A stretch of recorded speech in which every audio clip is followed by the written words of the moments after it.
Wow, Bryce Harper, one of the faces of Major League Baseball, just told MLB's commissioner Rob Manfred to, quote, get the blank out of our clubhouse. This is very bad, and if you don't know why, I'm here to break it down for you. In the 2026 offseason, the current collective bargaining agreement, or CBA, is set to expire for MLB, and this means the players' union and the owners will have to come up with new financial rules for Major League Baseball. However, the last time these contracts were negotiated, it went very poorly, resulting in a 99-day lockout. And this time, it's probably going to be even worse, because owners are pushing heavily for a salary cap, which the players have made it very clear that they do not want. A salary cap will limit the amount of money teams can spend on players, thus making their potential earnings less and probably ending mega deals as we know them today. Owners save money, but players lose money, and that's the last thing that the players would want. They will be asking for a higher share of the revenue coming in, and that is the opposite of what owners are asking for. In 2024, MLB earned over $12 billion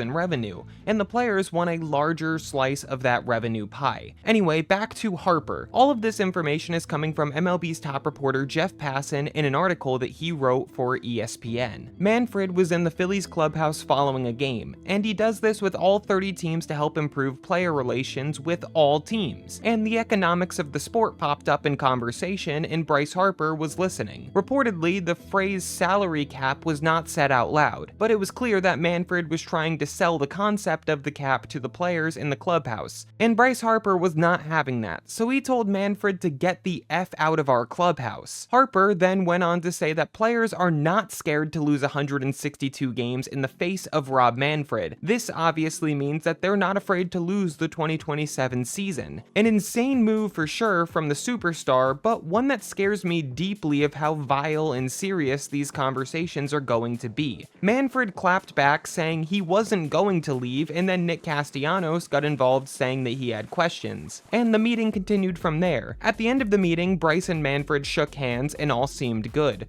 But Harper did not answer phone calls from Manfred the following day, proving that there was still some tension. Castellanos called the meeting intense and passionate and said that both of them were giving it back and forth to one another, and he went on to say that that's just who Bryce Harper is. Now, this is a quote from Castellanos himself. Rob seems to be in a pretty desperate place on how important it is to get this salary cap, because he's floating the word lockout 2 years in advance of our collective bargaining agreement. That's nothing to throw around. That's the same thing as me saying in a marriage, a divorce is a possibility. It's probably going to happen. You just don't say those things. We don't think much about it. It's not like somebody is teaching us about this conglomerate of Major League Baseball that we, the players, make possible. There's no players, there's no Major League Baseball. I don't believe Rob Manfred is evil. I don't believe the owners are evil. I don't believe any of that. Nobody wants a work stoppage in baseball. Not the players, not the league. So what do you think about this wild situation? And are you as concerned as I am?